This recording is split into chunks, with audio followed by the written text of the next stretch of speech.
Ассалаумағалейкум құрметті оқырмандар. Дәрігер-диетолог Елена Тихомирова кімге тамақтану кезінде су ішуге болмайтынын түсіндірді.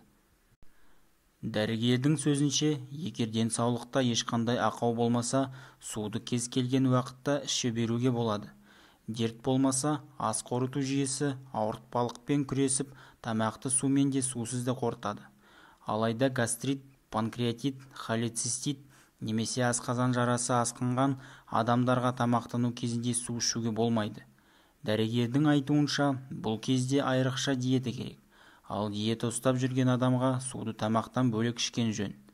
Терапевт Елена Черненко тамақтану кезінде су ішуге болатынын атап өтті. Дегенмен көп ішуге де болмайды. Су ас қорытуға көмектеседі.